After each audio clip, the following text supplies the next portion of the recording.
بسم الله الرحمن الرحيم.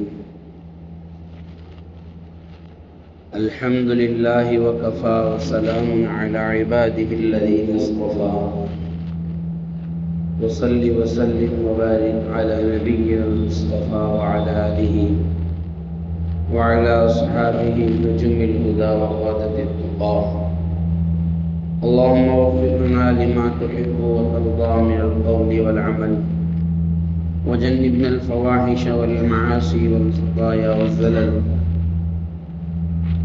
اللهم آثرنا وأكثرنا وأصلح لنا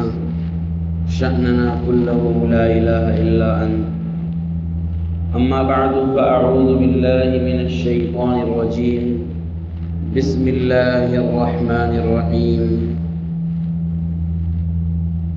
ما آتاكم الرسول فخذوه وما نهاكم عنه فانتهوا واتقوا الله إن الله شديد العقاب. وقال تعالى: لقد كان لكم في رسول الله أسوة حسنة. وقال النبي صلى الله عليه وسلم: من أحبني اتبع سنتي، ومن اتبع سنتي كان معي في الجنة، أو كما قال النبي صلی اللہ تعالی علیہ وسلم. میرے معزز و محترم بھائیوں اور بزرگوں اور عزیز ساتھیوں،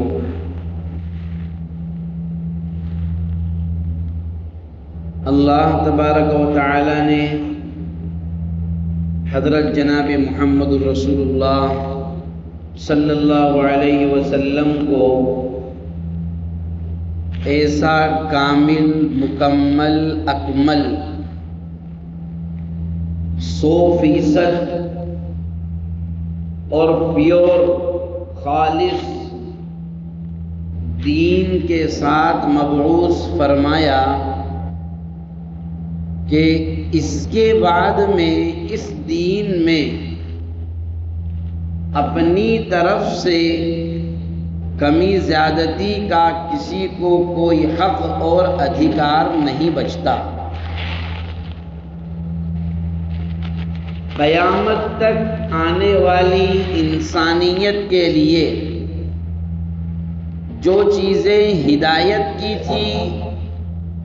آپ نے ان کو بھی بیان کر دیا، جو چیزیں گمراہی کی تھی آپ نے ان کو بھی بیان کر دیا. ایک حدیث میں آپ نے فرمایا: فَإِنَّ أَصْدَقَ الْحَدِيثِ كِتَابُ اللَّهِ. سب سے سچی پکی بات اللہ کی کتاب یعنی قرآن ہے. وَأَحْسَنَ الْهَدْيِ هَدْيُ مُحَمَّدٍ صلی اللہ علیہ وسلم. سب سے بہترین سیرت اور طریقہ محمد صلی اللہ علیہ وسلم کا طریقہ ہے. اور یہ بھی فرمایا: کل محدثۃ بدعہ. دین میں اپنی طرف سے کوئی شخص کسی چیز کو دین بنا کر پیش کرے یا دین کے ساتھ اس کا کنیکشن جوڑ کر کے اس کو لوگوں کے سامنے پیش کرنے کی کوشش کرے، آپ نے فرمایا وہ بدعت ہے. وَكُلُّ بِدْعَةٍ ضَلَالَةٍ. اور ہر بدعت گمراہی کی طرف لے کر جانے والی ہے. اور ظاہر سی بات ہے وَكُلُّ ضَلَالَةٍ فِي النَّارِ. ہر ضلالت اور گمراہی کا رزلٹ اور نتیجہ جہنم میں لے جا کر چھوڑنے والا ہے. قرآن کریم میں اللہ نے فرمایا: ما آتاکم الرسول فخذوہ. رسول جو دے رہے ہیں اس کو لے لو. وما نہاکم عنہ فانتہوا. جن باتوں سے رسول نے صلی اللہ علیہ وسلم منع کر دیا ان سے رک جاؤ. ایک جگہ فرمایا: لقد کان لکم فی رسول اللہ اسوۃ حسنہ. رسول اللہ صلی اللہ علیہ وسلم کی زندگی تمہارے لیے اپنی زندگی کے لیے بہترین آئیڈیل اور نشانی اور نمونہ اور عمل کے لیے بہترین دلیل ہے۔ ایک جگہ نبی اکرم صلی اللہ علیہ وسلم نے فرمایا، مجھ سے محبت کا معیار سنو۔ یہ آپ نے جو بات ارشاد فرمایا من احبنی اتبع سنتی، جو شخص مجھ سے محبت کرتا ہے وہ میرے طریقے پر چلے گا، اور ومن اتبع سنتی، جو میرے طریقے پر چلے گا، فرمایا کان معی فی الجنہ، وہ جنت میں میرے ساتھ میں ہوگا۔ تو خلاصہ یہ نکلا کہ دین اور شریعت پوری کی پوری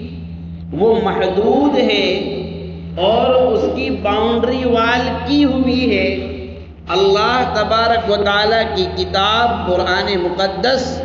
اور محمد الرسول اللہ صلی اللہ علیہ وسلم کے فرامین یعنی احادیث مبارکہ، دونوں کے ساتھ میں پورے دین کی باؤنڈری کر دی گئی ہے۔ اب دین میں سے مسئلہ چاہے 1500 سال بعد نکلے، چاہے 2000 سال بعد نکلے، لیکن وہ مسئلہ چاہے سارے کے سارے علماء، سارے صحابہ، سارے تابعین مل کر کے کسی مسئلے کو ثابت کرے، یا 1500 سال بعد کے مجتہدین کسی مسئلے کو لے کر آئے، تو اس کا کنیکشن اور اس کا کرنٹ اور اس کا جوڑ اور اس کا تعلق قرآن اور حدیث سے ہونا ضروری ہے۔ اس کے بغیر وہ دین نہیں بن سکتا ہے، چاہے وہ پھر صحابہ کا اجماع ہی کیوں نہ ہو۔ صحابہ کرام کے بھی جتنے بھی اجماع ہیں کسی بھی چیز کو لے کر، تو اس کا کنیکشن نبی اکرم صلی اللہ علیہ وسلم کے قول سے، آپ کے فعل سے، آپ کے عمل سے، یا آپ صلی اللہ علیہ وسلم کی زندگی میں کوئی واقعہ پیش آیا ہو، اس واقعے سے کہیں نہ کہیں آپ کو ملے گا۔ ایسا نہیں ہو سکتا کہ نبی صلی اللہ علیہ وسلم نے کوئی بات منع کر دی ہو اور صحابہ کرام نے کہا ہو کہ نہیں یہ تو ہم چلائیں گے، اور ایسا بھی نہیں ہو سکتا کہ نبی اکرم صلی اللہ علیہ وسلم نے کوئی چیز جاری کر دی ہو اور صحابہ کرام نے بعد میں اپنا اجماع کر لیا کہ نہیں آپ نے اس چیز کو جاری کیا تھا، ہم اس کو بند کرتے ہیں، اور تمام صحابہ خاموش بیٹھ جائے۔ کبھی نہیں ہو سکتا ہے، قیامت تک نہیں ہو سکتا ہے۔ یہ اس دین کی حقانیت اور اس دین کی سچائی کا واضح اور بین اور کھلا ہوا ثبوت ہے۔ اب آئیے ہم بات کرتے ہیں، آج 10 محرم الحرام یوم عاشورہ پورے ملک میں بلکہ پوری دنیا میں ہم دیکھ رہے ہیں کہ ایک خاص قسم کی چہل پہل نظر آ رہی ہے۔ یہ چہل پہل علاقوں کے اعتبار سے مختلف ہے۔ کہیں کسی اعتبار سے چہل پہل ہے، کہیں روزہ رکھنے کے اعتبار سے چہل پہل ہے، اور کہیں پر ماتم کے اعتبار سے چہل پہل ہے، کہیں خوشیاں منانے کے اعتبار سے چہل پہل ہے، لیکن چہل پہل چاروں طرف نظر آ رہی ہے۔ ہم اس کو حقیقت کے تناظر میں جائیں اور اس کی گہرائی اور ڈیپ میں جا کر سوچیں تو صحیح، آخر یہ محرم الحرام کی 10 تاریخ کیا واقعتاً اللہ تبارک و تعالیٰ کے یہاں اس کی کوئی اہمیت ہے؟ کیا اللہ کے یہاں واقعی اس کی کوئی ویلیو ہے؟ چنانچہ ہم جب غور کرتے ہیں تو قرآن کریم کی آیت سے ہمیں پتہ چلتا ہے کہ اللہ نے 12 مہینوں میں سے 4 مہینے حرمت والے، احترام والے بنائے ہیں، اور ان 4 مہینوں کی تفصیل نبی اکرم صلی اللہ علیہ وسلم نے فرمائی، ذو القعدۃ وذو الحجۃ والمحرم ورجب مضر الذی بین جمادی وشعبان۔ وہ جو احترام والے 4 مہینے ہیں جن کو قرآن نے کہا کہ پہلے دن سے ہی یوم خلق السماوات والارض، جس دن آسمان زمین پیدا ہوئے اس دن سے اور آسمان اور زمین کب پیدا ہوئے ہیں، قرآن حدیث میں اس کی کوئی تاریخ اور ڈیٹیل موجود نہیں ہے، لیکن بعض سائنسدانوں کا کہنا ہے، چونکہ سائنسی بات ہے اس لیے جھوٹی بھی ہو سکتی ہیں لیکن سچی بھی ہو سکتی ہیں، بعض سائنسدانوں کا کہنا ہے کہ 20 خرب سال زمین و آسمان کے بننے کو ہو گئے ہیں۔ اب وہ 20 خرب میں کتنا ہوتے ہیں کیلکولیشن آپ نے اپنے حساب سے کر لینا، اپنے حساب سے۔ ماشاءاللہ آپ لوگ تو حساب کتاب میں بڑے ماہر لوگ ہیں، اس لیے دشواری بھی نہیں آئے گی۔ تو اس دن سے محرم الحرام کا مہینہ اللہ کے نزدیک قابل احترام ہے، اور نبی اکرم صلی اللہ علیہ وسلم نے اس مہینے کی مستقل فضیلت بیان فرمائی۔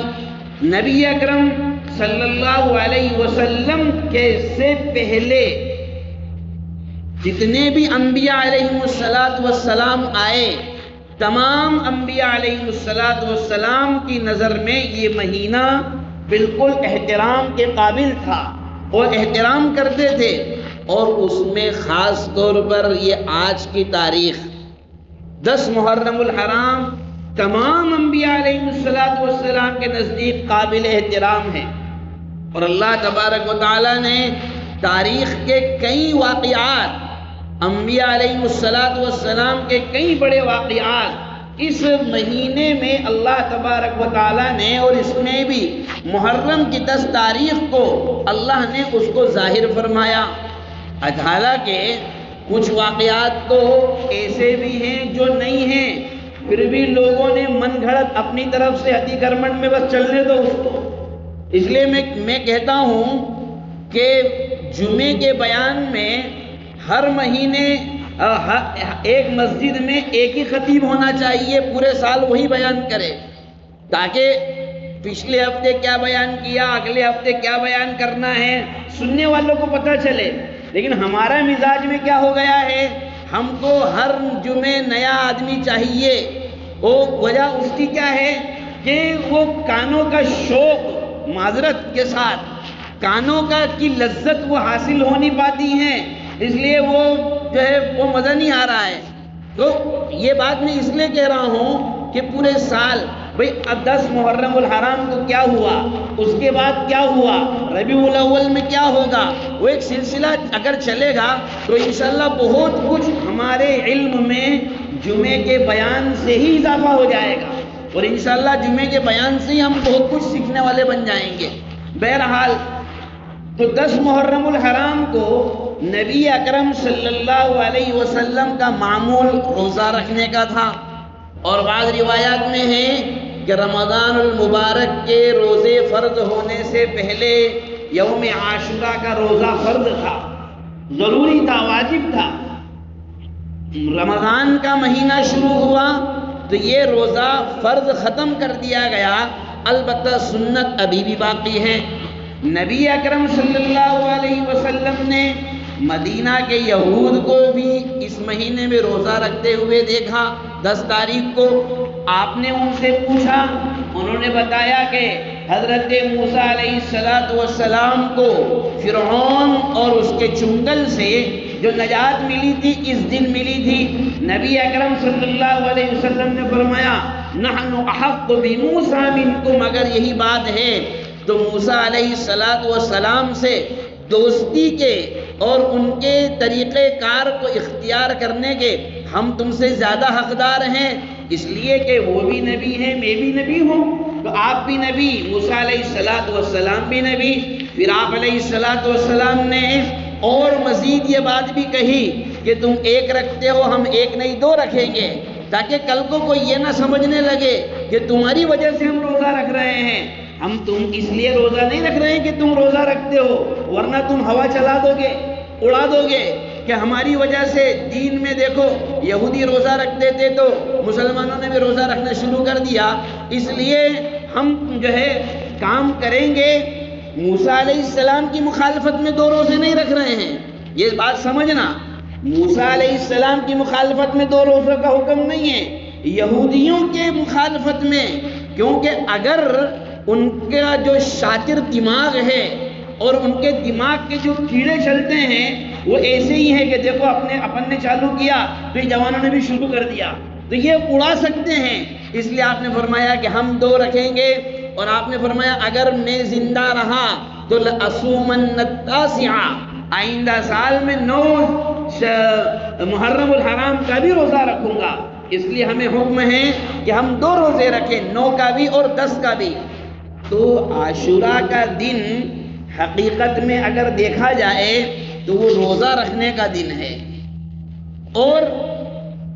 ایک روایت، ایک کام تو یہ ہے، دوسرا ایک روایت جو ہم سنتے رہتے ہیں کہ نبی اکرم صلی اللہ علیہ وسلم نے فرمایا کہ جو شخص اپنے گھر والوں پر 10 محرم کو وسعت کرے، کھانے پینے کے اعتبار سے اپنے گھر والوں کو اچھا کچھ کھلا پلا دے، تو اللہ تعالیٰ اس کے پورے سال میں وسعت کرے گا۔ اس روایت کو بھی بہت سارے لوگوں نے بہت ساری باتیں اس پر کہی، لیکن جمہور محدثین و محققین اور اکثر علماء و محدثین کی رائے یہ ہے کہ یہ روایت صحیح ہے، اور 5 صحابہ سے یہ روایت منقول ہے اور کئی کتابوں میں منقول ہے۔ اس لیے 10 محرم الحرام کو اپنے گھر والوں کے لیے کچھ وسعت کر دینا، کچھ اچھا بنا کر کھلا دینا،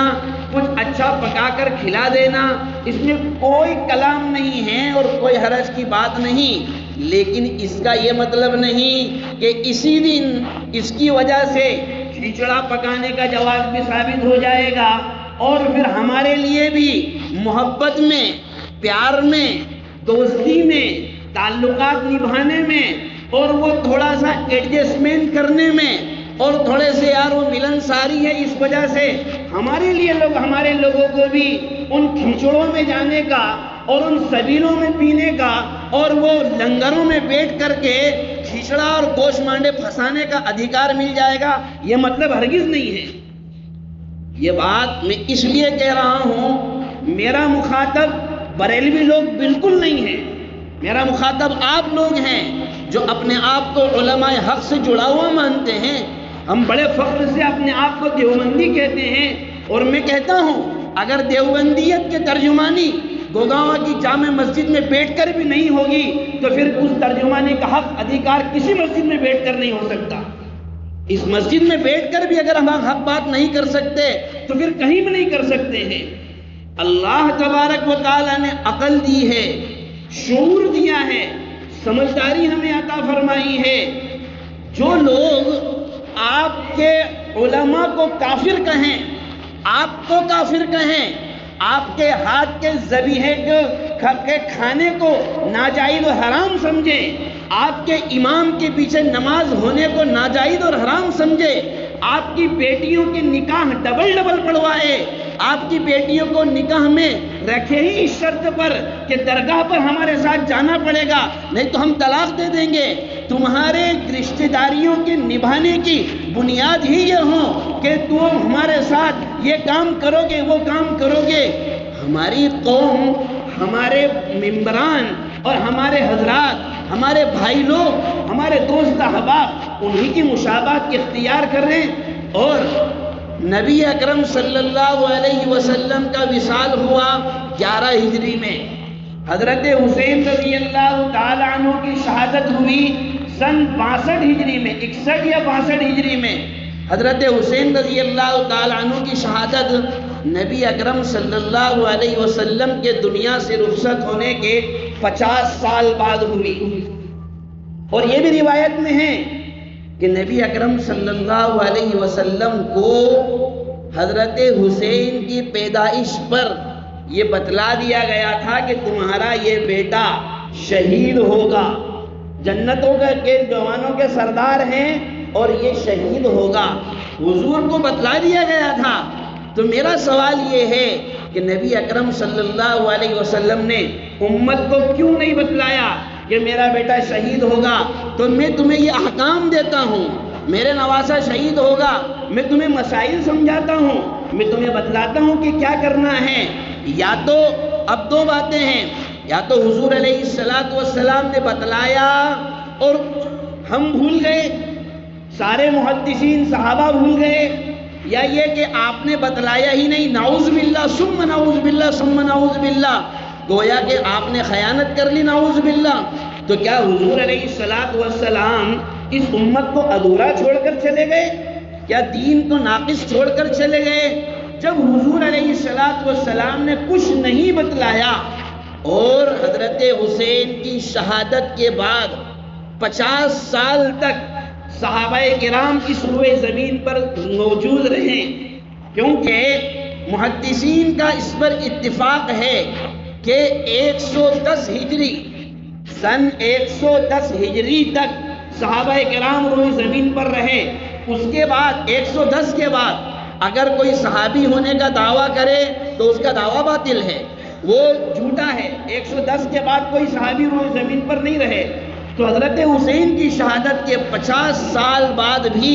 صحابہ کرام اس روئے زمین پر رہے۔ انہوں نے کچھ کیوں نہیں بتلایا امت کو کہ حضرت حسین شہید ہو گئے، اب یہ کام کرو، اب ماتم مناؤ، اب غم کے بادل پھوڑو، اب جو ہے اپنے سینے پھوٹو اور اپنے آپ کو اس کے ماتھے کو پھوڑو، ان کی شبی بناؤ، ان کے نام کی تعزیے بناؤ، ان کے نام کے بڑے بڑے بلڈنگ پلاسٹک کے اور ربڑ کے اور یہ پوچھتے کہ بلڈنگ بنا بنا کر کے ٹھنڈے کرو، کیوں نہیں بتلایا انہوں نے؟ اس کا مطلب تو یہ ہے کہ نعوذ باللہ انہوں نے دین کو ناقص چھوڑ دیا، اور پھر 700-800 سال کے بعد بڑے بڑے مجددین پیدا ہو گئے، ضرورت سے زیادہ مستند مولانا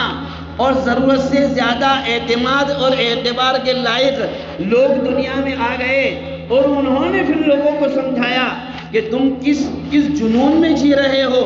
حضرت حسین شہید ہو گئے تمہیں پتہ ہی نہیں ہے۔ اور افسوس اور تعجب کی بات تو یہ ہے، حضرت حسین شہید ہو رہے ہیں 61 ہجری میں، اور ہندوستان والوں کو پتہ چل رہا ہے آج سے 100, 150, 200, 300 سال پہلے، تو 700, 800 سال تک تو ان کو شہادت کا بھی پتہ نہیں چلا۔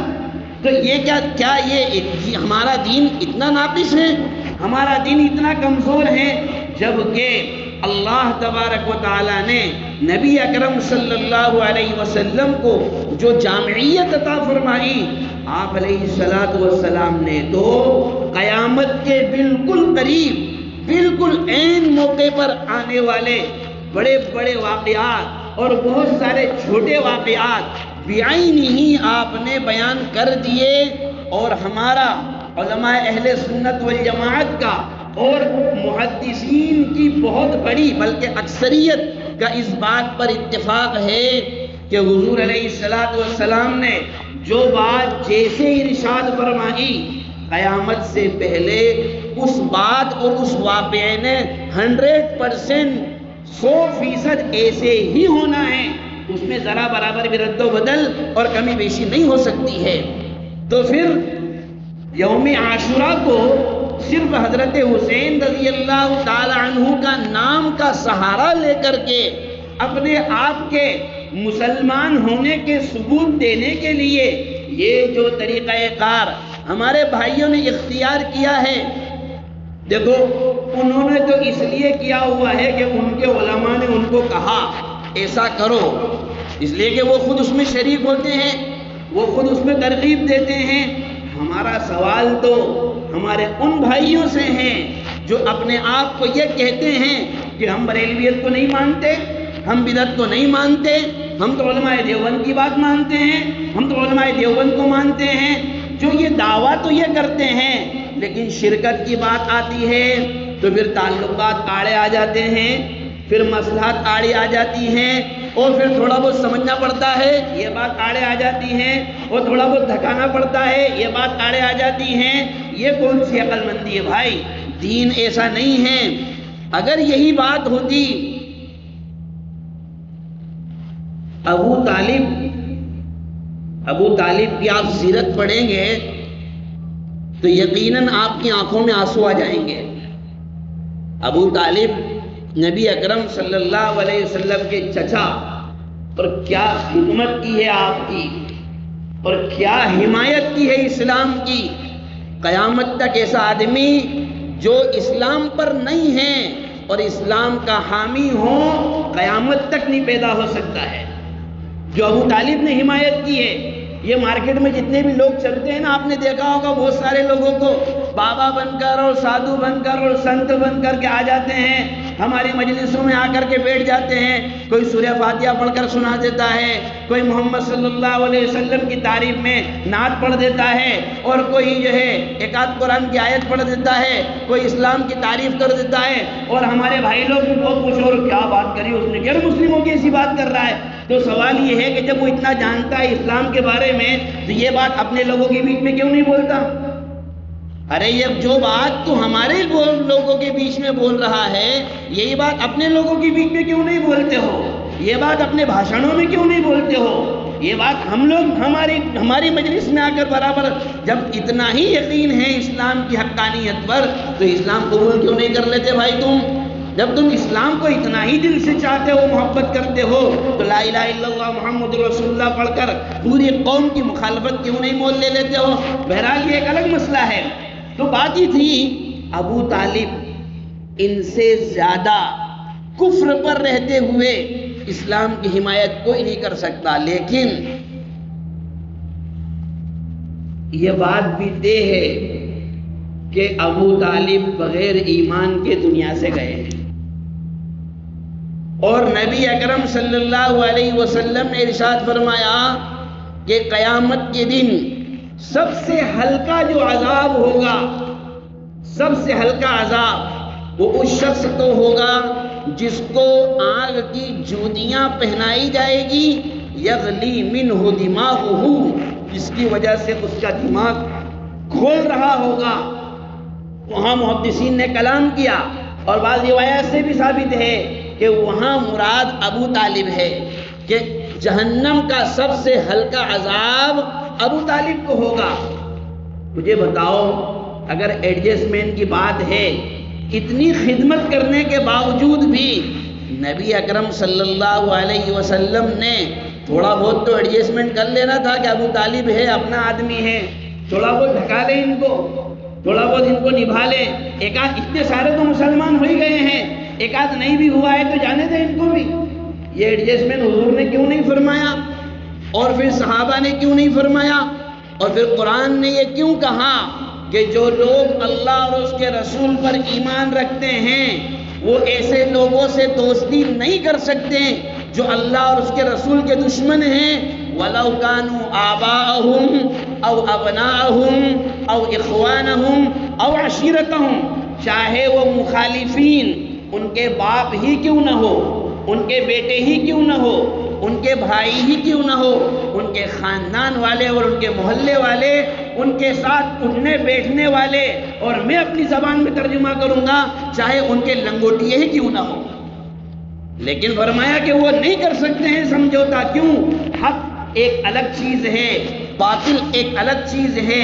دینی شعور الگ چیز ہے۔ اللہ تبارک و تعالیٰ نے ہمیں سمجھداری عطا فرمائی ہے، جناب محمد الرسول اللہ صلی اللہ علیہ وسلم کے ذریعے سے دیا ہوا دین کامل و مکمل ہے۔ کیوں ہم اپنے ایمان کو خطرے میں ڈالتے ہیں؟ کیوں شیعوں کے ساتھ ہم مشابہت اختیار کرتے ہیں؟ میں تو بریلویوں کے ساتھ بھی نہیں بولتا ہوں کہ تم بریلویوں کے ساتھ مشابہت اختیار کر رہے ہو، اس لیے کہ بریلویوں کے مسلک میں بھی یہ سب جھمیلے نہیں ہیں۔ میں نے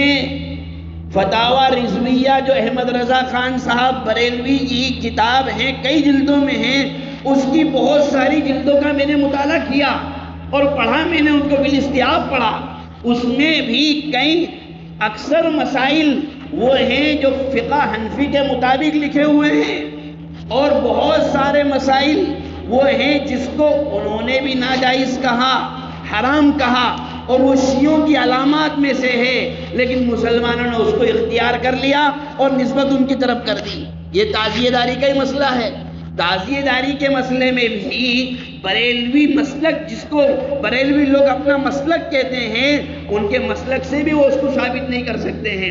تو میں تو یہ نہیں کہتا ہوں کہ آپ بریلویوں کی طرح کام کر رہے ہو، نہیں، یہ تو شیعوں کا طریقہ ہے، ان کے طریقے کے مطابق ان کی مشابہت اختیار کرتے ہوئے ہم یہ کام کیوں انجام دیتے ہیں؟ قرآن حدیث کو اپنا مسکن بنائیں، اپنا اوڑھنا بچھونا بنائیں، محمد الرسول اللہ صلی اللہ علیہ وسلم کی سیرت طیبہ کو اپنی زندگی کا حصہ بنائیں، سنتوں پر عمل کرنے کو اپنی زندگی کا لازمی جز بنائیں، گناہوں سے نفرت پیدا کریں، بدعتوں سے نفرت پیدا کریں، اس لیے کہ حدیث میں آتا ہے ما احدث قوم بدعہ الا رفع مثلہ من السنہ، کوئی قوم جب کسی بدعت کو ایجاد کرتی ہیں، اللہ تبارک و تعالیٰ اس بدعت کی ایجاد کرنے کی وجہ سے ایک سنت ان سے اٹھا لیتا ہے۔ اور محدثین نے لکھا سنت اٹھا لیتا ہے کا مطلب اللہ سنت پر عمل کرنے سے محروم کر دیتا ہے، کیونکہ بدعت جب بھی کی جاتی ہیں وہ دین سمجھ کر کی جاتی ہے، نیکی کا کام سمجھ کر کی جاتی ہیں، اس کو اللہ اور اس کے رسول کی محبت کا ذریعہ سمجھ کر کی جاتی ہیں، جبکہ وہ اللہ اور اس کے رسول کی مخالفت کا ذریعہ ہوتی ہے۔ اس لیے میرے بھائیوں، ہمیں ہوش کے ناخن لینا چاہیے، اپنے آپ کو خرافات سے دور رکھنا چاہیے، گناہوں سے اپنے آپ کو پاک رکھنا چاہیے۔ کون کیا کر رہا ہے ہم کو اس سے کوئی مطلب نہیں ہے۔ وہ کہتے ہیں وہ تو ایسا کر رہے ہیں، ارے بھائی وہ کیا کر رہے ہیں، ان کی قبر میں ان کا جواب ان کو دینا ہے، آپ کی قبر میں میری قبر میں ہم سب کو اپنے اپنے سوالات کے جواب دینا ہے، ہمارے نام اعمال کا حساب پوچھ تاچھ ہم سے ہوگی۔ اس لیے دعا فرمائیں اللہ تعالی ہم کو اور ہمارے جوانوں کو، ہمارے بھائیوں کو صحیح سمجھ عطا فرمائے، دینی شعور عطا فرمائے، دینی فہم عطا فرمائے، کتاب و سنت پر عمل کی توفیق عطا فرمائے، اور اللہ تبارک و تعالی ہم سب کی اصلاح فرمائے، بدعات و خرافات سے ہم سب کی حفاظت فرمائے، اور سنتوں پر عمل کی توفیق عطا فرمائے۔ وما توفیقی الا باللہ۔